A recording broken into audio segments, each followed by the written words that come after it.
Are we going? You said Okay. recorded. Okay.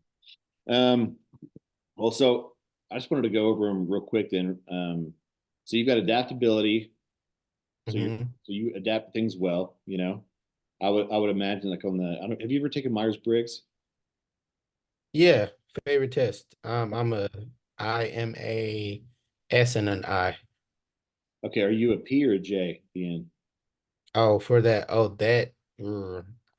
I don't remember. I know for the DISC assessment, I am an S and an I, Uh, stable and influential, but okay, more. okay. I haven't taken disc in a long time. Um, I should take it again though. So adaptability, so like you're more of like, you fly by the seat of your pants maybe a little bit. Yeah, I mean, any situation, I'm gonna figure it out. Yeah, yeah, Like this is. yeah. So futuristic, looking to the future, intellection, you like you're logical by and Mhm. large. I'm not real familiar with individualization and belief, but so we can, if you want, we can just kind of hop in and maybe jump around maybe a little bit. I don't know. We'll see. Let's just give it a shot. So adaptability, right? Um, Mhm. Are we starting? yeah, and I'm just trying to keep it informal. If you're cool with that, Yeah, go ahead. we have to be like, hey Najee, what's going on? Kind of a thing. We'll keep it. Um, so I think we were talking about personally, professionally, your home life, that kind of good stuff. Um, hmm so adaptability, you live in the moment, right? Um, so how do you feel like that plays out in, let's just say, your personal life? When it comes to adaptability in my personal life, I would say that I would like to plan, but I find myself, I guess maybe being prepared to react to situations because I've had to adapt so much. So in my personal life, I'm a teacher. The school district is going through changes. They've provided curriculum for everyone, but you know, maybe my subject, photography and videography, they have this in other campuses, so I would expect that they had this. So instead of, complaining, I'm complaining a little bit. Um, I try to hop into a creative mode where I'm like, okay, here is what I'm trying to do, here's what I'm trying to execute on. Okay, bam. So they don't have anything for me. So they truly don't have any expectations. So here's what I'm gonna do. I'm gonna teach these kids like if I could go back and learn how to do videography and operate a camera. And so in that moment I adapt. Nobody's really complaining because guess what? They don't know how to use a camera anyway. And so in that instance, I had to adapt starting an instrument in high school. I had to adapt, learn how to play saxophone. My teacher saw I was reliable. I ended up learning how to play bassoon, and then I ended up learning how to play mellophone, and then. So I just began to, I guess, maybe the adaptability and intellection thing makes in some ways. But Yeah, yeah. yeah, no, yeah, yeah. It's interesting. I saw the same connection about the adaptability and intellection. It seems like you're almost kind of like polymath in the sense like you're constantly teaching yourself. Does that sound right? Pretty much, yeah. I learned my teacher didn't sit and teach me how to play saxophone. Really, nobody did, her specialty was flute. And so there were people who were supposed to teach me and help me, but eventually I just kept at it. Okay, bam, I'm learning. These are the principles. I like to think in methodologies. As soon as I figured out how instruments work, I'm like, oh, this is this mechanism for brass. This is this mechanism for woodwinds. I'm focused on woodwinds, six fingers. Bassoon is the only instrument I got to play with my thumbs. Okay, flutes like this, hands in it. So my brain started simplifying the methods to learn stuff. And then that kind of opened me up to wanting or just realizing that I'm self-taught. I had a great teacher, but she didn't play all the stuff that I played. You know, she could teach me methods, but not necessarily techniques. Right, right. No, that's really neat. So I'm gonna I'm gonna flip this on you a little bit, if you pull it Mhm. back. So in what ways has adaptability not served you well? Oh, what ways has adaptability not served me well? With this strength that so many people acknowledge, some call it a talent, um, others call it a gift. I think it's just, I'm very adaptable. So of course I would say, well, it's not a talent, or anything like that. But I would say adaptability does not serve me well in the beginning of learning how to do any of these. Lots of stress, lots of feeling inadequate, and causes me to challenge my beliefs in whatever skill I'm learning. And so adaptability has not served me well. I'll give you an example. So I'm a videographer, photographer, same, taught myself, Holy Spirit told me buy a camera, serve somebody's wedding, and it just took off after that. And so um I knew that I just have this passion of tuning and storytelling and so people would hire me and some people would kind of say, hey, we want you to take pictures, but can you do a little video too? Me, I didn't know. Okay, yeah, I can operate and do everything. But in that instant, I didn't focus on hiring help. So now this little video is a problem because they snuck it in like, oh, this is just a favor. Oh, you have a drone too? Wow. And Mm, so now I'm like, I had an event before I started the institute where I stayed longer than they asked me. I took videos, I took photos, and because I had to fly out and do a wedding like right after, then go to California, I adaptability kind of hurt me in the space that, hey, you just did all this on your own, and now this person, they don't care anything about these pictures you just took for them. They're like, we need a video, and this video doesn't necessarily meet our standards.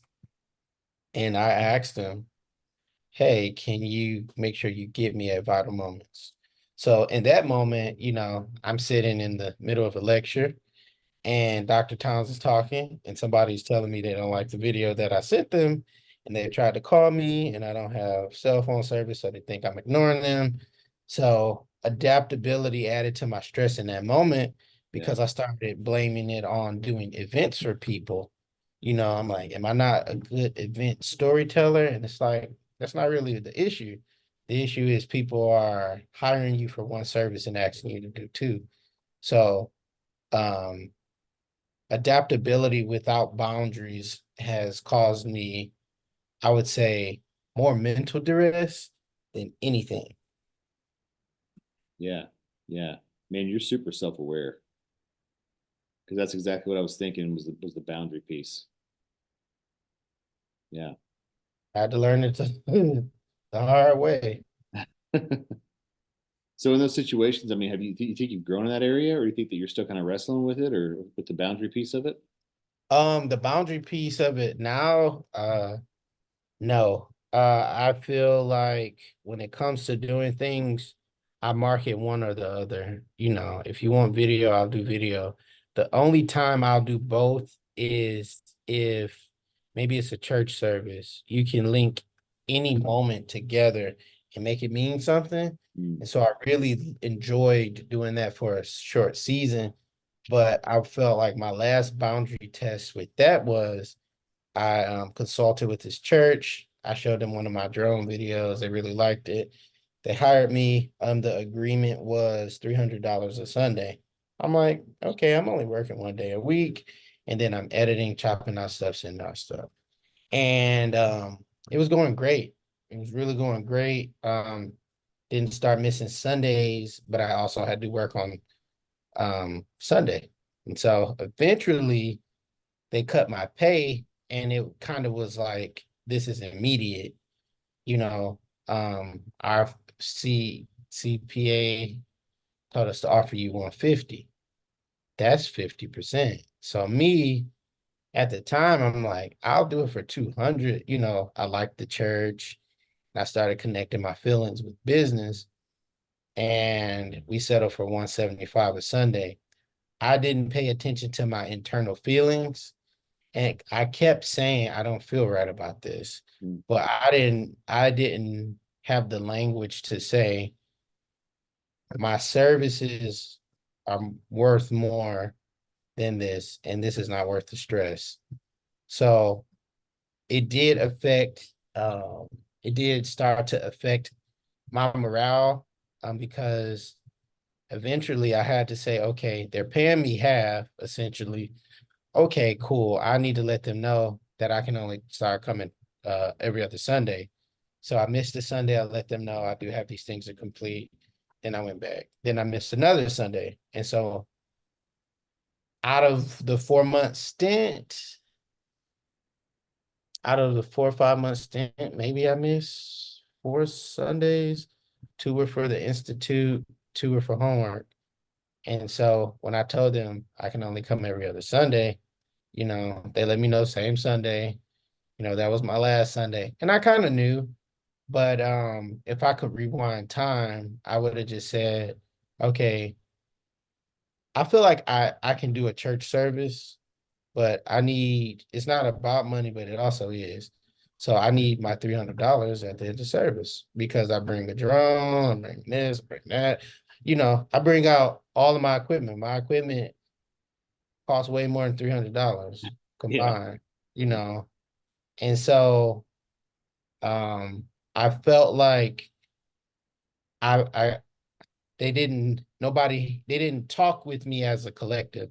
They sent the person who hired me to talk to me. So me, I'm like, just as a business thing model or business effort, it didn't take a conversation with just one person to get me here.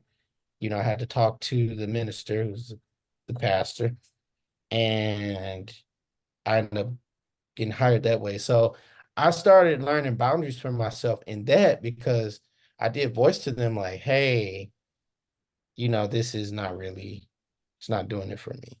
And so because I brought that up, they said they'd get back to me. They didn't. And so on both ends, we both were at fault for certain things. But I think that was the lesson I needed to learn, that I'm worth what I say I'm worth. And like I work a regular job. I don't need this money, Yeah. you know. And so that's the last time that's been presented to me. Somebody off one last client snuck that in, but the church, it would have been worth it. But eventually, because of schoolwork, I would have still had to pull back. But we kind of fulfilled the initial agreement almost. It would have been December. My last day was in the end of November, closely November 17th. And so yeah, I feel like I have learned I feel like I've learned to steward that lesson well, and to become a better consultant and contractor, if you will, in that regard. Yeah. Yeah. Do you feel like it's hard for you to create those boundaries? Kind sometimes. For me, I know, I'm learning just regular conversational boundaries and just different things like that. So if you're like, hey, um, what kind of car do you have? And we're just talking, that's one thing, but if I don't know you and you just popped on the Zoom and you're like, what kind of car you drive? I don't know if you're sketchy, I don't know if you're Boogeyman, his cousin, or what, a Freddy Cougar, you got to fit on. But I don't know. And so I had to learn, okay, this is what boundaries look like in business. Okay, so when you say it, mean it. And I like to think that my services are very reasonable, because if you hire somebody for a portrait shoot, you're not about to pay $300 a Sunday, And so I had to learn, going back to answer your question, I had to experience that to learn how to gain language in that arena. And so now if I work for them again, I would say, hey, it's $300. Hey, Najee, all we can provide you with is 175. Okay, are you comfortable if I come every other weekend and only stay to this time? And so when I started enacting what I would have done if I exercised my boundaries, which caused a communication issue on my end. They're like, well, you agreed to this. And I'm like, well, I asked to speak to more than one of you guys. I never was granted that. So because of that, yeah, now I'm like, I have homework to do and I should have been stopped, honestly, because this is not more important than me getting my degree. Mhm. And so now I've learned um, how to set up boundaries in this area, and I'm learning, so on and so forth. Don't let anybody just sneak something in. This is why we do agreements. I taught my middle schoolers that, hey, this is why you get a contract. Hey, this is what you said. This is what I said. If we cannot agree to this, I cannot provide you this service anymore. And so on the business basis, I've learned I also probably need to raise my prices as well. And then yeah, just how to say what I mean. But as far as how interactions go personally, no, I would say I'm a little more aware and quicker to act because I have language and I have experience for, oh, you're disrespecting me. Oh, you're trying to overtalk me relationally. Are you trying to love bomb me? Are you gaslighting? So because I have language for those, now I can put those in the business realm and demystify them because sometimes when stuff gets spiritual, you know, I love the Lord and I want to help his people, but I also understand, you know, I'm a minister too, so I'm not dumb. I know this church has 200 and something people in it. Mhm. Literally, one person's tithe weekly. Come on now. Yeah. So I started thinking about all of that, and I'm like, well, something's not adding up, but that's not my business. Yeah. So yeah, Well, it sounds like you got a pretty good handle on it. now I do. Yeah. Yeah. Yeah. Hey, man, at least you learned, So that's great. Well, so as far as I know we're getting close on time, but man, how could you use that strength to, I guess, how could you further invest in that strength if you can? I mean, it almost feels like it's a little bit intuitive for you. Um, do you think that there's a way that you could, utilize that strength even more to get, Adaptability.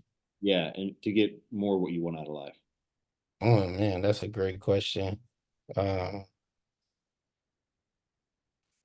can I use adaptability to get more? Man, that's a good question because like I said with the disc, I'm a S, which stands for stable. We don't basically like things to change. Steady, stoic, all of those good things. But also the negative part of S could be that I can be slow sometimes. And so I realized that I can become very calculated and take my time doing things. And then sometimes it's like, hey, let's go. Got to get it done. But if I sit down to order some food, I have fought myself because everybody complains. Dang, you don't know what you want. Dang, it's like the first 5 minutes, I'm not reading the menu. I'm just holding in and acting like I am. But I would say to embrace change and ignore the desire to complain. Hmm. Evaluate versus complain because I really find myself ready to grumble. Like I'm in a job, the district got taken over, and my principal changes stuff every day. And I'm like, this is a like healthy organizational structure. People don't feel really loved and appreciated here. You change stuff every day. The kids aren't bad, but stuff keeps getting changed. Hey, we want you to do this, not do this. Why aren't you guys doing this? Because you just changed it. Okay, do this. Okay, now do this. So in a situation like that, when I'm in school studying stuff like organizational culture, mindful leadership with neuroscience and consulting, my brain, like I have language for my issue now. And so now I'm like, you can't do this. Not if you want to have a successful, business, I'm sorry,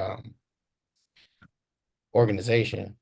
Yeah. So resisting the temptation to complain and still giving my all, regardless to how it is, you know, because I feel like God is teaching me to embrace change. So your question kind of has me like, oh, this looks like the season's theme. Embrace change and don't complain. And I'm like, I gotta complain. I gotta complain right now. I think, you know.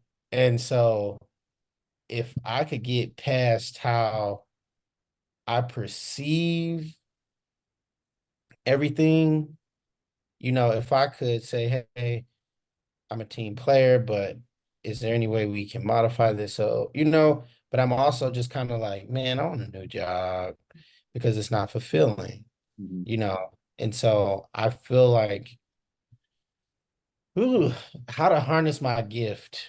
That's a great question. I don't think I've been asked that before.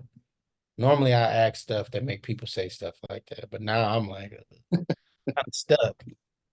Yeah, I would say still giving 100%, even though things change, because I start to get logical and go, this doesn't make sense.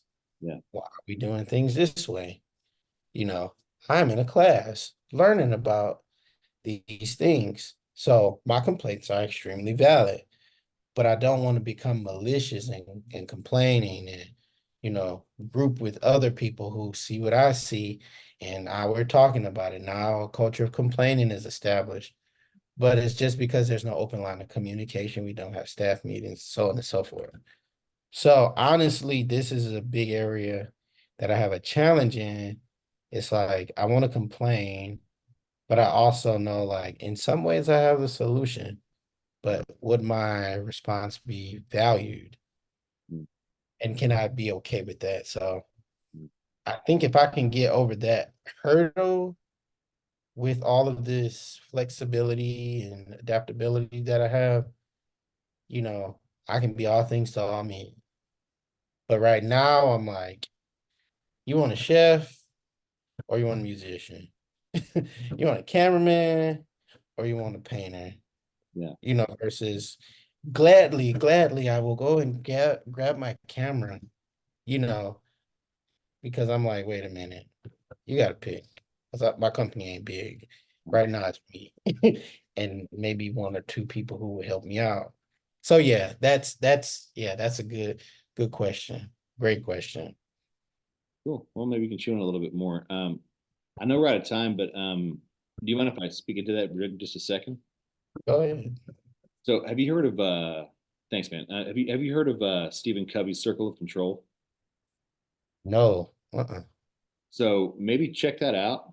Um, I've found that it's extremely helpful for me because I've been in a similar boat, and I think you and I are, we're similar definitely in some ways, and so I think that like we see how things could be better, how things could be better for everybody, but not necessarily having people not having the ears to hear necessarily possibly. Um, and so what it Mhm. does is it kind of takes you through kind of a way to kind of sift through that, where it's like your peripheral things out here. So it's like world peace. So I can't do anything about that, man. I can do my part, but I can't overall I can't post a video on Instagram and the world's all good, you know. Um, and so then you go in one circle and you've got your circle of influence and then your circle of control. Circle of influence would be kind of other things that you can control. You have a little bit of control and you can influence those things. Circle of control were like they have to do with you. right? Can you pull that up for me? I looked up one, but I'm a visual person. So if I'm seeing something and I'm trying to match it up with you, if Yeah. you could just share it on the screen, Yeah. that would be a little helpful to me. See if I can figure this out, man. I'm not a pro at this thing yet. Hold on. It'll zoom here. Let's see. Circle of control. I Um, see circle of control, influence, concern, and the controllers in the this girl's got a really good one, man. I actually used some of her stuff in a previous little ebook thing I put together. Uh, she breaks it down really well. Let's see. I'm gonna see if I can share the screen real quick. Let's see how to do this. Uh, one participant, event sharing. I figure out how to do this here. Where you can see what I'm looking at. Yeah, Well, it's gonna the I green. feel like just Google Claire Newton Circle of Control. Hmm. She's a psychologist, and she breaks it down real well. I think it was Stephen Covey that did that. It was the one who first came out with this. Yeah, I see 7 habits of highly effective people. Yeah, I And remember him writing that see book. it's in I see something here. I'll share what I see and then I'll look up what you said. So ignore my tabs.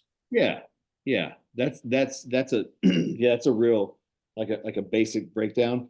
Mhm. Hers goes into a lot of detail, um, Hmm. Okay.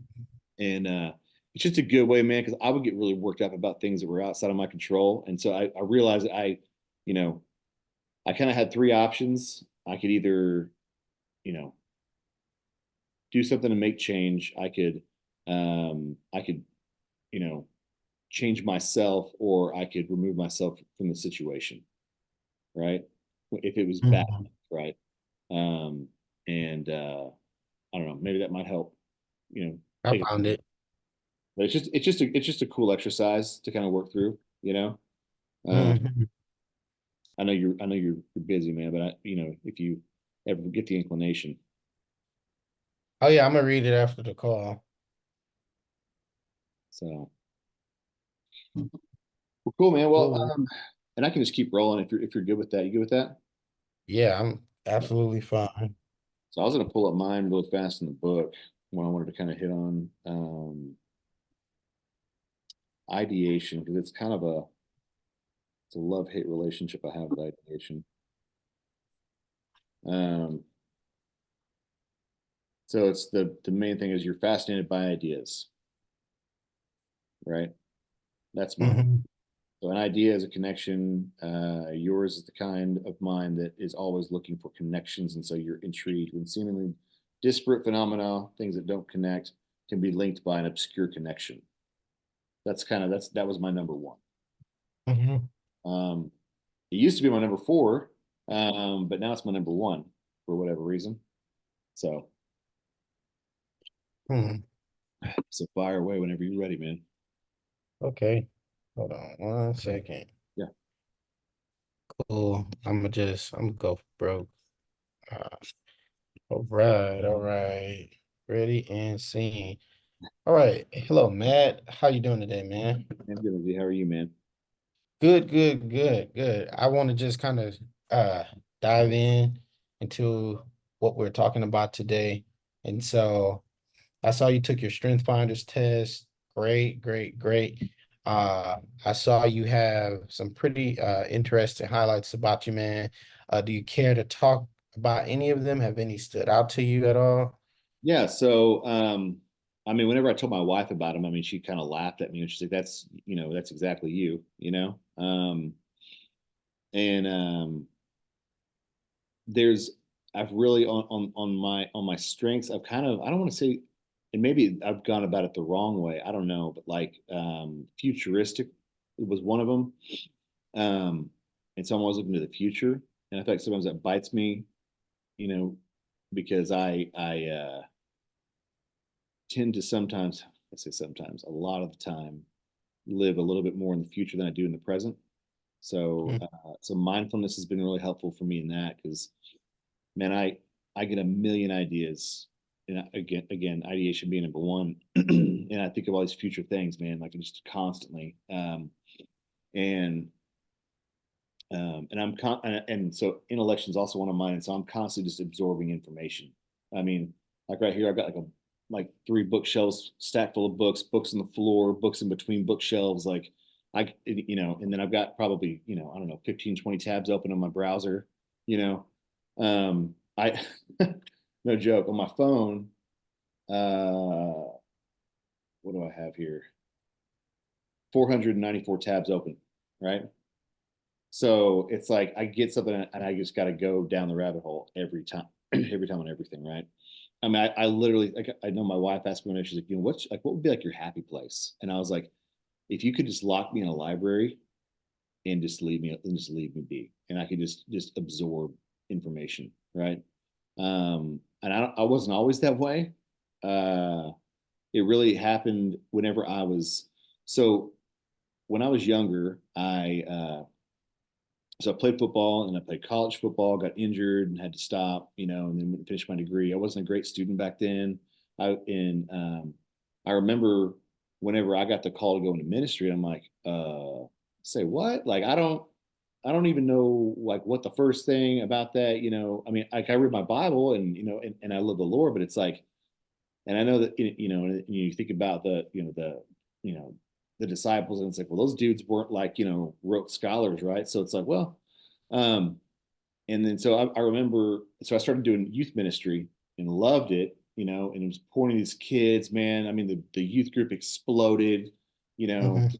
and really, I didn't do. I mean, all I really did, man, was pray my butt off, meditated a lot on like kind of Christian meditation, where it's like you fill your mind as opposed to like empty your mind. Um, and I mean, spent a lot of time with the Lord, a lot of time meditating on Scripture, and and was watching tons of sermons. And then I remember when I felt this call, and I ignored it for probably about 6 months to go to seminary, and I was like, no, man, no, I'm not going to seminary. Like, I'm going to come out looking like Ned Flanders, wearing my khaki pants, and just being real, like, I'm trying to think of like an old school 1950s kind of a guy, because in my experience growing up, all the pastors were like, "Hey, how are you, Matt?" And I'm like, "Where are the dudes at, man? Mhm. Like, why is my coach who's not a Christian more of a dude than you, bro? It's like, you follow Mhm. Jesus, man, the King, and so I'm like, I don't want to be that guy. But Mhm. it just kept nagging at me. It's driving me nuts. And I called a buddy of mine one night. I was just like, almost like having like a panic attack about it, man. And he was like, let me ask you a question. He's like, I can't stay on the phone, but quick question. I was like, all right, what you Mhm. got? He was like, where do you find your peace? And I was like, I'm going to seminary, I guess. Because when I think of Mhm. seminary, I find peace, And he's like, okay, talk to you later, man. Um, and uh, and so I went to seminary. Well, I remember. Well, so here's the whole point. Before I went to seminary, because I did my first class online, I remember I was like, okay, Lord, it may have been that same night. I don't know. I remember praying. I was like, okay, Lord, you want me to go to seminary? And Mhm. I had like a 2.8 GPA in my undergrad in marketing. And I was like, um, you're going to have to help me like want to learn and read and what I'm like, because I don't care. Right. Mhm. Um, And dude, it was the weirdest. It wasn't in that moment. It was like I don't remember exactly when it happened, but it was like this switch got flipped, dude. And as soon as that switch was flipped, I could not read enough or absorb enough information. It was just a weird, and it's never stopped. Mhm. And so, did ministry for a long time. And that's really, I mean, when I got into apologetics, man, I mean, obviously that makes total sense, right? I mean, it's all about debating it. It's like you're reading science, theology, philosophy, everything. And you're defending the faith. And so, because I got into that because I was in seminary and they started asking me a bunch of questions I didn't have the answers to, and I was like, started doubting my faith. It's that my Mhm. life was like this kind of weird kind of like roller coaster of existential crises. Yeah.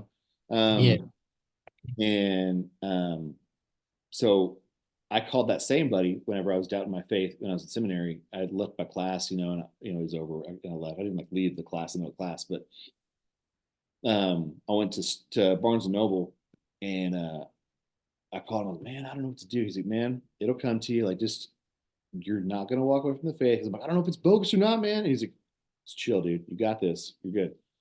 And then I found a book by a guy named Ravi Zacharias called Can Man Live Without Mhm. God? And it blew my mind. Um, What was the name of the book? Say that again. Can Man Live Without God? And I went back to my dorm room and I had his book on one side and a dictionary on the other because he's talking about epistemology and metaphysics. I'm like, what is this dude talking about? Right. Um, anyway, I kind of digress, but to go back to like the whole idea of like the ideation thing. So the more I ingest and read, the more ideas I have. Mm, And it's like this nonstop. Like I was joking around with my wife one day about I was like, if I could find a job just being like an idea generator, I would totally do it, you know? mhm, And so there's this book I found recently. It was recommended by oh, I forget the dude's name. He's a big kind of like motivational dude, not like a cheesy motivational guy. He's like in your face kind of dude, but he um it was called the hypomanic something. Let me find it real fast. I know we're under the gun of time. But the hypomanic edge. But He was John, yeah, but yeah, John Gardner, and he was. You ever heard of it? mm-mm. I Yeah. just tried to find it. Well, so he was like, because he, whenever he talks, it reminds me of me. Like he gets intense. He'll talk fast, whatever. It's like he can't get it out fast enough, right? Hmm. He's like, when I read this book, I felt like I wasn't alone anymore. And I was like, I got to get this book. So I got the audio book. I started listening to it. I was like, dude, that is me to a T, man. It's like you're not manic. You're not like up and down crazy, but it's like you're hypo. So like right under manic, not hyper or manic. It's like underneath. It's like this obsessive personality, right? Hmm. Um, and so I lock onto an idea and I just mull it over and mull it over. And at the same time, I'm like putting in more ideas. And then I start making connections like boom, boom, boom, boom, boom, right? And Gotcha, so, gotcha. yeah. And so to get to the point with it being a strength, it is a strength in the sense that it helps me when it comes to like doing new roles or like I'm an Enneagram 3, I'm an achiever, right? And so when I go into a job or even in my current job, I'll have new ideas and like, oh, dude, right? And so it's like I'm like moving the ball down the field, like we're getting new stuff, we're innovating, you know. And so that's definitely a plus. The downside, man, is like I get to a point where it's like even with the coaching, like I went down multiple lists of types of coaches, and I'm like, I want to do that. I mean, tons of them, right? And I'm like, I don't want to do just one. That sucks, Mhm. man. Like, because I want to know about everything, you know? Gotcha. Um, Well, quick question, Matt. yeah, So if we had to just zero in on one of those today and just kind of dial in, which of those five would you like to talk about today? ideation. Ideation. Okay, cool. So I heard you share a lot, and from what I gather, seems like a think tank. You generate ideas, you're the mental battery for, the places you go in and the information that's fed to you through reading, studying, and impartation just seems to overflow from, all of these different things that you've done. Am I hearing that correct? Yep. Cool, cool, cool. And so, man, I heard you share a lot, and those are very good points. I'm wondering, what does the ideal job look like for you? You can generate a lot of ideas. You can come up with probably, you know, answers to quirky problems or different things like that. How can you be, how could you be best used, in the workplace? So in that book, The Hypomanic Edge, there's a guy who his job was during the .com boom. All he did was he was an idea guy. He just gave people ideas, right? That was his job, making tons of money doing that, right? Like he was a super, animated guy, whatever else. In I forget what his name was. and he could sell an idea, man, like that, because he's so pumped up about it. He'd just like break it all down. Um, that would be like my dream job. Um, if they're just like, hey, here's a problem, come up with a solution, or uh, like we need to innovate this thing.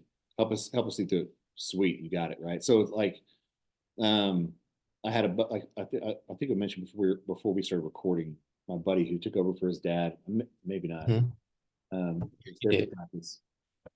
Um, and he was like, hey, we need to increase, because he was talking, because I have that marketing background. He's like, man, we need to hit a certain revenue number every month so we can start growing this thing and multiplying locations. I was like, cool, man. And he's like, how could you help me with that? And I was like, oh, it's easy, man. It's sort of breaking it down from like how to analyze this business, right? And when it came down to two main things, how do you, and it's obvious, how do you reduce costs? How do you increase revenue, right? That's how you increase the margin, right? Um, and started asking, like, what are you paying for this? What are you paying for that? Blah, blah, blah, blah. And then finally I was like, hey, look, we need to sit down and go through all this stuff together, and I can totally help you do it. But it was like, he tapped into that thing in me where it's like, if you want me to like figure it out, I'll figure it out, you know? Um, and so, um, and that's one of the things about coaching that I really enjoy is, and why it's hard for me to hold back sometimes too, because I'll see those connections, Mhm. sometimes even before they see the connections. Um, and so I have to fight, because my apologetics background, I have to fight doing leading questions. Um, because I want to lead, because I'm like, I know the answer to that, dude. Let me just take you there, but ask you questions to get you there so it sinks in your brain. Uh, Mhm. and yeah, so I guess the ideal job would be something like that. I mean, consulting is fun, but I enjoy the connection with coaching more than Mhm. the consulting piece. The consulting piece to me seems a little bit more like I'm a teacher, Mhm. and I don't want to teach. I don't mind. I mean, I love to preach, like I like to speak. I, Mhm. but I don't like to teach, Mhm. or at least maybe not in the way that people want to be taught, I guess. You Mhm. you want to let me just like wind me up and let me loose. That's cool too. Mhm. Um, but yeah, so, and with coaching, I'm able to integrate all the ideas of everything that I've learned, everything that I'm still learning, and be able to like find all these different points of connection. Like, Mhm. so whenever I go to the next session, I kind of know, like, okay, this is where I think we might go, or here's some possibilities where we might go, or areas we might want to start, like starting points, you know. But I don't know Mhm. that I'll ever. My brain never shuts off unless I'm asleep. Um, and my wife jokingly, I think she's halfway joking, halfway like, dude, would you just please chill out? Um, like the only time I can ever really do that is if I'm on vacation. But even on vacation, it's like I still got something working on my mind playing, you know. Um, so ideal job, I don't know that I have an actual ideal job. It's like I just want to know everything and see everything and experience everything. That's tough because I'm not God. Got you. Have you considered maybe like what if you were like a company's liaison or ambassador, but like the kingdom version of that, kingdom ambassador, someone who's using this strength of, ideation. You're generating thoughts, you're creating things, things are coming up in your mind, and even down to the level of like implementation as well, correct? Mhm. Okay, so you're generating all of these thoughts and ideas, and you can do a lot of different things with this. So if you don't have an ideal job, what if, um you, you possibly use coaching and the creation of a cohort of some sort to help to not just spread the knowledge that you have, but also empower those who may be looking for their voice, or, people who have writer's block, ministries that don't know how to get in touch with the youth, different things like that. Um, have you ever, I don't know, thought in that direction, maybe? No, man, I've always thought it was like a silly idea because I at one point I was like I told you with my wife, I was like, I could find a job where I just did, just generated ideas. But I'm like, who's going to pay for that? And I heard that about that guy in the book, but I was like, but who else is going to pay? Like, this seems silly to me, man. Like, I know that's like a giant strength of mine. It's probably like my biggest strength. Mhm. And I've cultivated it too, so it's even stronger. Because, like I said, it used to be number four, now it's number one. Um, but I don't know. I don't know. I mean, maybe I could do like I forget the guy's name, but he'll be like, whatever, whatever, change my mind. Like you've seen the memes, he's sitting there with a coffee cup, change Ah, my yeah. mind, Yeah. like sit at a place and be like, hey, if you want business ideas, come sit down, let's talk or something. You know what I mean? Just sit in a corner and be like, I'll just give you business ideas if you want some, Mhm. let's talk through it. Well, what about if, I know you say you're in love with coaching and you're not really trying to be a consultant, but what if you provide, I don't know, like free discovery calls to people that are just quick consultations that can, be a doorway into the ideas that you have that can, basically put you in a place to coach.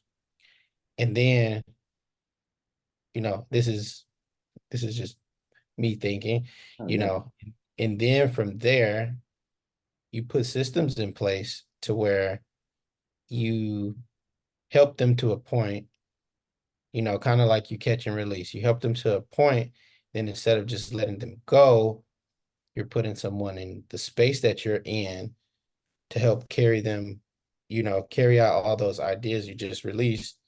And then you find somebody else to help, like the joking table you just mentioned, you Mhm. know, you give these things out for free and like discovery calls, and it gives people an opportunity to pay attention to, the whim of your ideas and wisdom that you have to effortlessly generate them, because you've strengthened this area. Um, and then who knows, it can go to the point to where it's like, a very strong community-based thing that you just set up by way of, okay, providing free consultations and just helping people get unstuck. I don't know, has something like that ever crossed your mind? No, but that's a great idea. That's a great idea. Um, I've thought about I've had to take a step back because for a while I was trying really hard to leave my job, which it's a great job, but it's just to me, it's like I'm one of the top sales reps, but I'm so bored because Mm, I can do it. It's like a habit now doing my job. It's like I know exactly what to do in a sales call. It's like, and so it's like it doesn't bother me. It doesn't intrigue me. I guess it doesn't like pique my interest anymore. mm, Um, and and and so with the coaching there, I kept trying to like create stuff to like sell, and then I was like, dude, you're getting stressed out, man. And it's like, why? It's like because you're not having fun with it right now. Like keep it, mm, go back and have fun with it. mm, But I think, but being able to play with ideas, like I even thought about a thing. Um, so I created a newsletter called the Movement Monday on my website, which is basically like it's like motivation and different like systems and methods for like basically for your mindset, for productivity, whatever. Uh, mm, and I thought about creating a community around it, like a paid community where it's like it's basically for like Christian entrepreneurs. mm, Um, and I was gonna have like an idea board. So every time I came up with a new business idea, I'd be like, boom, here it is. Or I'd do like a quick like live about it, like, okay, check this out. It just came to me. If anybody wants the idea, it's all yours, man. We could talk about it. You know, um, mm, I don't know, but I like your idea about kind of setting it up and letting them come to me instead of me kind of like putting it out there and just like thinking that someone's going to take it and run with it. I would rather play with an existing idea already and make it better, or just give some more ideas around that idea to help them kind of, give them more to chew on. mm. I don't know how that works out in a business plan, but Yeah, absolutely. I think as our time is yeah, winding up, I think maybe just getting that started. Um, I think the system seems to be in place. We have no idea. We have no issue with ideation. We have no issue with generating ideas, creating all of that. I think the biggest thing is just determining what's your hook, you know. yeah, Maybe you need to put a worm on your hook, you yeah, know. I think you can, hey, let me give you a free idea, like maybe an Instagram ad. Hey, are you stuck in your business? Do you need are you trying to figure out what's the next best thing? Book a consult with me. And together we can help you get unstuck, change scene to something else. Business owners typically blah, blah, blah, jargon, jargon, jargon, jargon, jargon. But I want to give you idea, a free idea generation consult. If you find no value in this, you lose nothing. But if you do, hey, I would like for you to be a part of my community that we're building. You know, yeah, yeah, idea, yeah. ideas. Yeah, well, and I really think for me the key is like to stay in the fun zone. Like Yeah. I don't want to be in the whole like I'm trying to sell you. Mm-hmm. Because to me, then I start getting all kind of kind of tense and then Fidgety. yeah, then it doesn't flow, right? I mean, if you go back to the Mm-hmm. neuroscience piece, right, it's like it makes total sense. I'm going back into that middle to back brain, and I'm not staying up here, right? Mm-hmm. Um, and even if it's like I may or may not be able to help you, Mm-hmm. but let's have fun figuring it out together or something like that. Yeah. So the pitch, yeah, again, whatever is your hook. Hey, maybe, you want to switch the worm for a sardine. Maybe you want to put a piece of bread on the end of the hook. Whatever it is that'll help you to get those people in. But, I would say as a first call, I think that this session went how it went in my mind, but just let me know from your end, how was this for you? Our session. Yes. Good, man. I wish it's so funny. I kept it so informal on my end. I was like, man, like he's hitting some points that I really should have nailed down whenever we started, whenever I was coaching you. Um, but I think we had such a good conversation going into it. I was kind of like, let's just roll with it. Yeah. Um, but no, man, I think that yours is great. Like you set it up well. Summarize things well. Like you're like checking with me. Like, is this what I'm hearing? You know, get me back on track. Like, okay, well, you mentioned a few of them. Like, which one do you want to focus on? Hmm. Um, and kind of following that line of thought. I thought that was good. This didn't bother me, but Hmm. this would be like an ICF thing. You didn't ask my permission to give me advice. Hmm. Um, I don't care. I'm totally cool with it. I like to get the advice. Because it helps me kind of. I don't ever think of that as like it's not going to stick in my mind. Hmm. I'll take what you're saying and I'll work through it in my head. So Yeah. maybe like an ICF, they might be like, oh, well, you didn't ask for permission or whatever. But no, but I think you were solid, man. I mean, your presence is like as always Hmm. is safe, calm, you know. Um, so yeah, man, I think you did great. Cool. Cool. Cool. Any Cool. feedback from me? I don't know if you gave Yeah. me. Yeah. Yeah. So at first I was thinking, I'm like, okay, me, I always kind of start these out.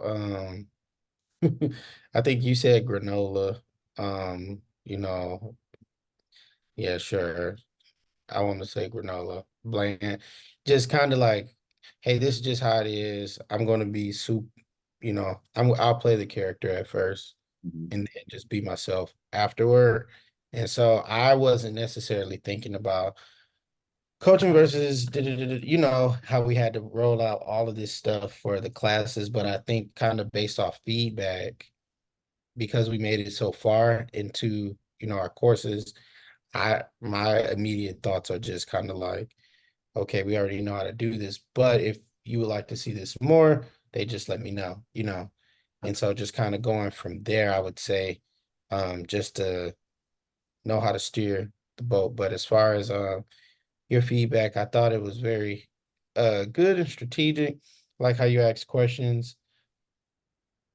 My only thing would just kind of be I guess the beginning piece, but we were talking before, so it's easy to just be, informal. And I don't think it was anything wrong with it. I would like to be more informal myself, you know. And so, I mean, aside from that, I think the session went pretty well. Even the question about okay, well, has this strength ever hurt? You know, the only reason I didn't double back and do that is just because uh they were asking, I guess, us to just focus on the strength. So I'm not familiar with strength finders at all. I just heard you guys, I think funny. You said like, well, I think that was you. Maybe it was you and Andrew on one of our classes, but you guys were like spouting out, oh, here's a good self-help website. Here's another good self. Here's Work Genius. Here's, I don't know, it's a bunch of stuff. And I just started looking it all up. And I'm like, wow, I have not heard of these tests, but Jesus, I'll get to it eventually. Where are they? Well, Yeah. they were on Yeah, tab. actually, I wasn't on the first call. I was so my dad's 76 and he wanted me to go on a duck hunt with him and I was like, man, he's 76. Like I don't know how many more of these I got, you know. Yeah, no, not this class. It was another class, Okay. but you guys were spouting out ideas, and I was like, never heard of this. But um, but yeah, so for me, yeah, it's cool, man. I enjoyed it. I would be interested what session two looks like, you know. So yeah, that's my bit on it. Cool. Cool. Man, thanks for taking the time and here's to a late night, So we'll see how that goes. Ooh, yeah, because paper. You know, This